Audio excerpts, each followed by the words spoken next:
Alrighty, welcome back everyone. We just did a little bit of a recruiting update, all of the things that have happened since the start of the season. It's been a pretty crazy time around the recruiting world, so wanted to make sure you guys were fully updated there. But let's get to a little bit of a headline wrap up. There are so many different things that happened throughout the week, and I want to start with Sherrone Moore. He has officially signed his contract with Michigan. This one took a little bit of time, and it's very interesting kind of how this played out overall because it was weird that this came out when it did.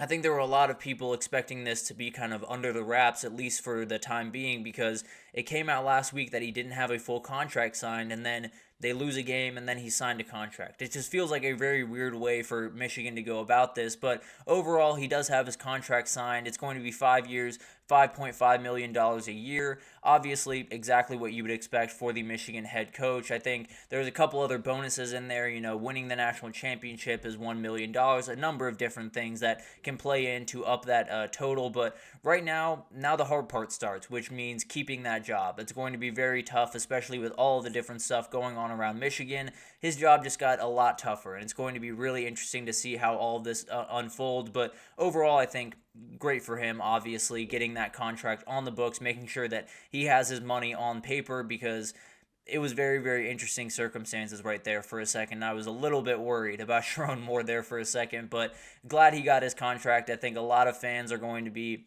very happy about that, but could change very quickly if this season does not go the way that they want to. So going to be really tough, and now it's time to really get to work and keep everything on the tracks for Michigan football. But moving forward, we have another headline around Michigan, but this has to do with Denard Robinson and Braylon Edwards. They're filing a $50 million class action lawsuit against the NCAA and the Big Ten Network, essentially about NIL earnings, and saying they were unlawfully denied NIL earnings throughout their career, and they are entitled to that. And you're going to see a lot more of this. This is just the reality of college sports right now, and it's another reality why I kept talking about this NIL stuff and revenue sharing and all this stuff. I always started it with the NCAA should have been doing this 10 years ago, and this is the reason why. Because at a certain point, these guys were going to come for their money, and it's going to get more and more exponentially higher as more cases come out. So it's going to be interesting to watch that. There were a couple other guys listed in this case: Mike Martin, Sean Crable, two All Big Ten defenders, very, very talented players. So you got four people to deal with from the former Michigan football teams, and I think this is one of those things that you're just going to have to see a lot of this happen, and the NCAA is going to have to pay out a lot of these players, and it's going to really hurt them going forward. It's one of those reasons that I think the NCAA looks okay right about now. I think it could look terrible in a couple of years as more and more of these players get the guts, more and more of these players start to sue them and say, we want the money that we were entitled to when we were in college. So it's going to be really interesting to watch this unfold, but the reality is the NCAA should have done this 10 years ago. The fact that they didn't is a little bit ridiculous, and now the players are coming for their money. So I'm not necessarily going to fault Denard Robinson or Braylon Edwards for doing this. It's just going to be one of those things that you're going to have to see happen pretty much across the country around a lot of these programs going forward, and the NCAA is going to have to find a way to deal with it. And frankly, they made their bed and now they're laying it, as far as I'm concerned. But moving forward, Geno Smith had some very, very interesting comments around Jeremiah Smith, his cousin. He said that Jeremiah Smith could be or will be the best receiver of all time. And I know it's biased. I know it sounds crazy. The reality is, I'm not putting anything past Jeremiah Smith right about now. He is a terrifyingly good receiver. He's one of those guys that you started to hear stuff about in spring, and you started to hear how many crazy plays he was making, how awesome he was doing at spring practice, and you're like, yeah, he's a very great athlete, not necessarily surprised he was making plays, but it's going to take him time, right? He's going to probably be the number 2, number 3 option, and then maybe slow work his way up through a couple of years to become that top guy on this team.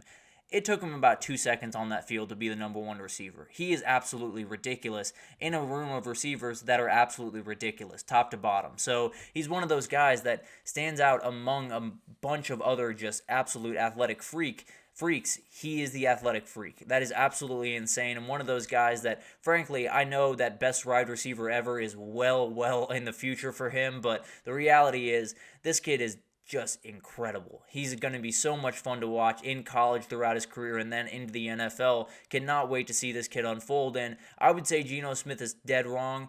I can't say that right now. With how Jeremiah Smith is playing, has 11 catches, over 200 yards, 3 touchdowns through 2 games in his career, and it's going to get a lot better for our Ohio State fans and for Jeremiah Smith. I don't know if he's going to be the best receiver ever, like Gino said, but the reality is this kid is absolutely different in every sense of the word, and I would not necessarily put it past him to be the best receiver of all time. So going to be really interesting to watch that. If Geno Smith is right, then maybe we have to give him some flowers a little bit down the road. But for right now, I think Jeremiah Smith is fully worried about the Ohio State season and doing well there before he worries about anything else. But I wanted to talk about this for a second because I had some beef yesterday, and I think a lot of people around the college football world did with this thing that happened at Purdue. They had a fan that came on the field, and he did a little bit of a contest. And the contest was you had to kick a field goal from the 10-yard line, the 20-yard line, and the 30-yard line. If you hit the first one, you got a $100 gift card. You hit the second one,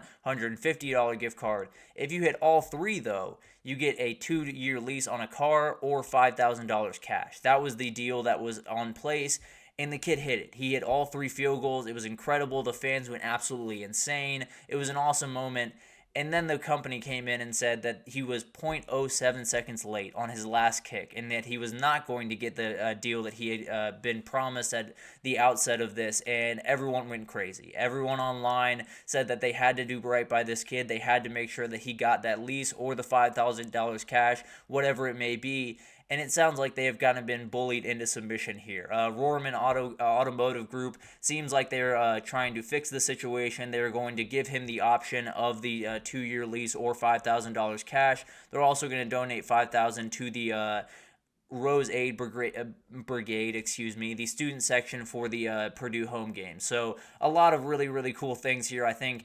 Shows you the power of the internet when you can get a lot of people moving in one direction, and in this case it was getting this kid his car. It's very, very cool to see this all this unfold. I was ready to get on here and get very angry at these individuals because the reality is 0.07 seconds is nothing. You don't need to worry about that. He made 3 incredible kicks and definitely deserves that moment. So really happy that this got resolved and glad I did not have to get on here and get mad at anyone today. I'm glad this was handled before that because did not necessarily want to get riled up this early on in the morning. But let's get into Steve Sarkisian. There was a very interesting kind of tale that was told by him early on during this week when he was talking about this upcoming game against UTSA.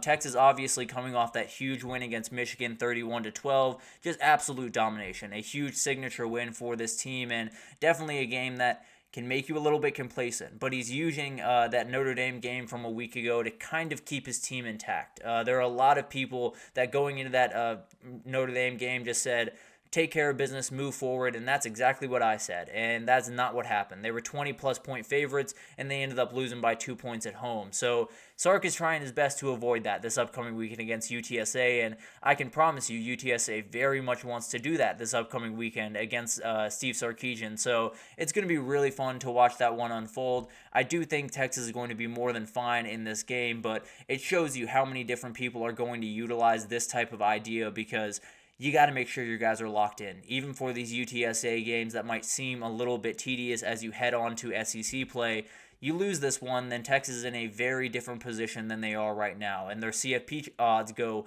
just plummeting down with a lot of the games they have on that schedule coming forward. So I think a lot of people around the country are using this right about now. They're saying, do not be the Notre Dame. Take care of your business. But UTSA is definitely coming in there trying to be that NIU of this weekend. So definitely something to watch. We'll see if Sark's messaging worked for his team. But finally, a couple of quarterback updates I wanted to get on y'all's table. Cameron Rising is unlikely to start in Game 3 against Utah State. Sounds like he has a injured finger on his throwing hand. We saw that last week when he, I believe, just ran into a helmet on one of the play. Or no, he got ran out of bounds, excuse me. But it sounds like it's going to be Isaac Wilson, Zach Wilson's younger brother, starting in his place. He went 4 for 9, 30 yards last week. He's got to be better this upcoming week. But it is Utah State, makes things a little bit easier for this offense and a little bit easier for that kid. But it sounds like Cam Rising will be back for that Oklahoma State game, but it's still something to watch. We have to make sure that that's going to be the case because if it's not, then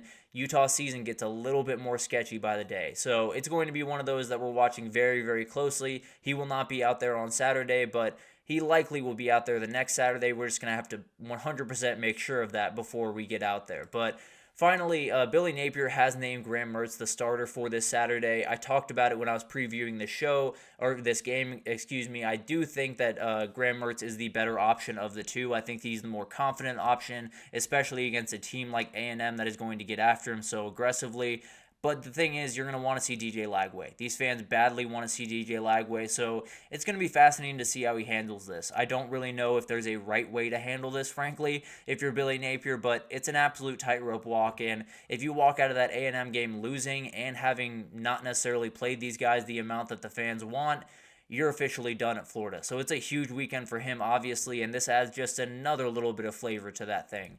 And then Connor Wegman. He has been listed as questionable on the injury report for the other team, and it sounds like it could be Marcel Reed leading A&M out of the tunnel on Saturday. If this is the case, then flip my pick to the Gators, because I do not necessarily love this team without Connor Wegman. I don't necessarily love this team with Connor Wegman, but I know that he is a little bit better than the other guys on the roster, so I'm a little bit worried about this one. I think he'll likely play, but as of right now, it looks very, very questionable to say the least. So definitely going to be interesting to watch that one unfold. And then finally, this is a crazy weekend. This is one of those weekends where a lot of people get lulled into a false sense of security. They get comfortable. They say there's not too many big games out there. Just stay vigilant. At the end of this weekend, we're going to be a quarter of the way through the regular season, so watch all the games, take it all in, especially tonight. UNLV could pull off a shocker against Kansas. There's so many big-time games this upcoming weekend that maybe you're not looking as too big-time right now. They could become crazy in a hurry. I can promise you that. So stay vigilant, stay locked in on college football, because there's going to be moments this week that we do not expect. I can almost promise you that. But that'll do it for this edition of the GSMC College Football Podcast, brought to you by the GSMC Sports Network. Your support means a lot to us, so please remember to subscribe to the show, leave a positive review. It does make a huge difference for us. Also, follow us on Facebook, Twitter, TikTok, Instagram, all of the social pages for all of the content and updates you could possibly need. We have really incredible people doing awesome work across every single sport you could want. So if you're only a college football guy, that's more than fine. But if you want to expand your horizons, get over to all of the other stuff we have on this page, and we totally have you covered in the world of sports. But thank you once again for listening, and I will see you guys on Monday. Enjoy some games this weekend.